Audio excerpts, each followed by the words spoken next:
नमस्कार विद्यार्थी मित्रांनो, आज आपण कथा या साहित्य प्रकाराविषयी जाणून घेणार आहोत.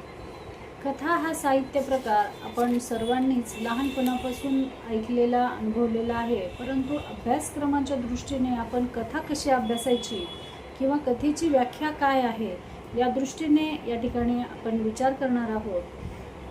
कथा हा साहित्य प्रकाराची लेखकाने त्या अपेक्षित असलेल्या आशयसूत्राची काल्पनिक कथा, पात्रे, घटना, निवेदन, भाषाशैली आणि संवाद या घटकांच्या संघटनेतून स्फुट स्वरूपात केलेली मांडणी म्हणजेच कथा होय. तर प्रसिद्ध साहित्यिक ना. सी. फडके यांनी कमीत कमी पात्रे आणि कमीत कमी प्रसंग वापरून थोड्या वेळात परिणामकारक रीतीने सांगितलेली आणि ऐकणाऱ्याच्या मनावर एकच एक ठसा उमटवणारी घटना किंवा हकीकत म्हणजेच लघुकथा होय अशी व्याख्या केलेली आहे. मोजके प्रसंग, मोजकी पात्रे आणि त्याच्या भोवतीचे वातावरण यातून कथा आकाराला येत असते. त्यातील मर्यादित परस्पर संबंधामुळे वाचकावर एकच संस्कार सिद्ध होत असतो.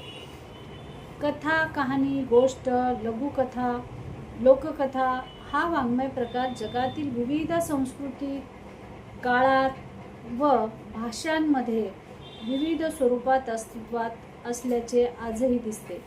त्यामुळे वेगवेगळ्या संस्कृतीत विविध प्रकारची कथा अस्तित्वात आली, तिची वाढही झाली, तिचे जतन, संवर्धन सहजरित्या करण्यात आले. तरीही कालानुरूप, विषयानुरूप, कथानुरूप बदल स्वीकारत कथा वाङ्मय प्रकार आजच्या स्थितीपर्यंत चालत आल्याचे दिसते. त्यामुळे कथा हा वाङ्मय प्रकार मानवी संस्कृतीच्या विकासाशी, अधोगतीशी, वाटचालीशी निगडीत राहिलेला आहे. त्यामुळे कथा हा सर्वात जुना आणि सर्वात नवा वाङ्मय प्रकार म्हणूनही आज लोकप्रिय आहे आणि अभ्यासाच्या दृष्टीने कथा साहित्य महत्त्वाचं आहे. निवेदन. कथा हे कोणीतरी सांगत असतं, निवेदन करत असतं. तर हे निवेदन म्हणजे काय हे आपल्याला समजून घ्यायचं आहे. लेखकाने निवडलेल्या कल्पित विश्वातील घटना आणि पात्रे यांच्याबद्दल कथन करणाऱ्याला निवेदक म्हटलं जातं. हा निवेदक कथेचे कथन करत असतो. कथेच्या रचनाबंधानुसार लेखक निवेदकाची योजना करत असतो. आपला कला हेतू साध्य करण्यासाठी लेखक निवेदकाची निवड करतो आणि त्याच्या माध्यमातून घटनांची मांडणी तसेच पात्रांचे मनोव्यापार स्पष्ट करत जातो. निवेदनातून कथेची पैस मांडला जातो. कथेतील घटनांची मांडणी, पात्रांचे आलेख, वातावरण निर्मिती निवेदनामधून उलगडत जाते. कथेचे निवेदन जर कथेतील एका किंवा अनेक पात्राकरवी केले जात असेल तर त्याला प्रथम पुरुषी निवेदन म्हटले जाते. हे पात्र कथेत केंद्रस्थानी असलेले प्रमुख पात्र किंवा दुय्यम पात्र असू शकते. हा निवेदक कथेत घडत असलेल्या घटनांमध्ये उपस्थित असतो किंवा लेखक त्याच्या दृष्टिकोनातून त्या घटना वाचकांपर्यंत पोहोचवत असतो. हे कथन प्रथम पुरुषी असल्याचे त्याला प्रथम पुरुषी निवेदक म्हटले जाते. प्रथम पुरुषी निवेदनाचे एक उदाहरण म्हणून आपण आगंतुक या कथेचा एक छोटासा उतारा बघूयात. शौनकचा फोन आला तेव्हा मी नुकताच ऑफिसमधून निघत होतो. एरवीपेक्षा लवकरच. एरवी मला निघायला 7:30 पावणे 8 तरी होत असत आणि वरळीला आलेल्या आमच्या अकाउंटन्सी फॉर्ममधून अंधेरीला पोचायचं तर पीक अवर ट्रॅफिकमध्ये घरी पोचेपर्यंत 9 वाजूनच जात असत.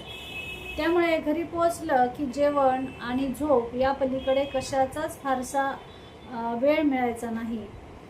रुजू एका इंटरनॅशनल स्कूलमध्ये आर्ट शिकवायची, त्यामुळे वेळेत घरी यायची आणि आधीही कॉलेजमधून 7:30 पर्यंत पोचायचा.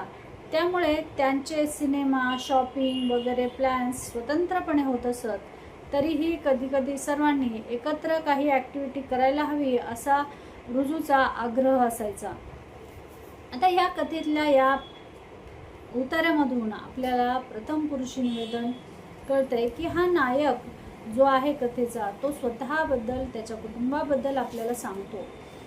तर आपण दुसरी निवेदन पद्धती बघूया. तृतीय पुरुषी निवेदन पद्धतीमध्ये कसं असतं, ज्यावेळी कथन करणारा निवेदक हा त्या कथेतील पात्र नसतो, तो कथेत घडणाऱ्या घटनांचे निरीक्षण करून त्रयस्थपणे वाचकांपर्यंत पोहोचवत असतो. अशा निवेदकाला तृतीय पुरुषी निवेदन म्हटलं जातं. हा निवेदक केवळ निरीक्षक असू शकतो किंवा पात्रांच्या अंतरंगाचा ठाव घेऊन तो वाचकांपर्यंत पोहोचवण्याची क्षमता बाळगून असतो. अशा निवेदनातून लेखकाला अधिक व्यापकपणे विविध अंगाने कथा मांडण्याची आणि भाष्य करण्याची संधी मिळत असते. आता या संदर्भात आपण एक उदाहरण बघूयात की महिरपी कंस नावाची एक कथा आहे आणि त्यातील निवेदन कसं आहे त्यामधून आपल्याला तृतीय पुरुषी निवेदन लक्षात येईल.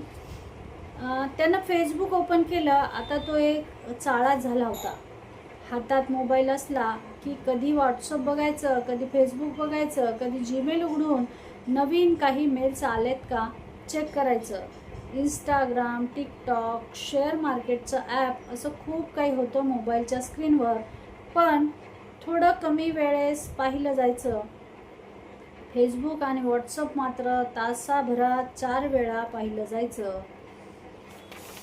आता या ठिकाणी हा निवेदक तिसराच कुणीतरी आहे आणि आपल्याला त्या कथेतल्या त्या गोष्टी संदर्भात सांगत आहे.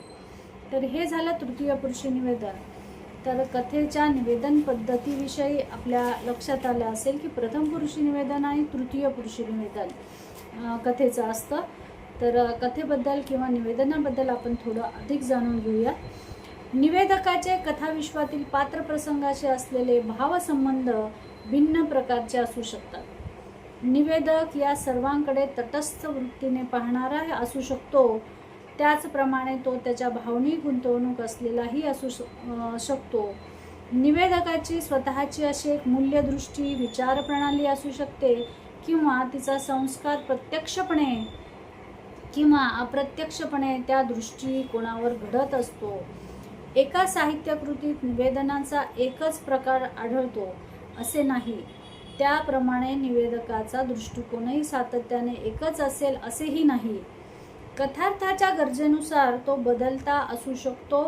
विशिष्ट दृष्टिकोनातून पात्रप्रसंगादीकडे पाहणारा निवेदक आपले निवेदन विशिष्ट पद्धतीने, विशिष्ट शैलीत आणि विशिष्ट भाषेत करीत असतो.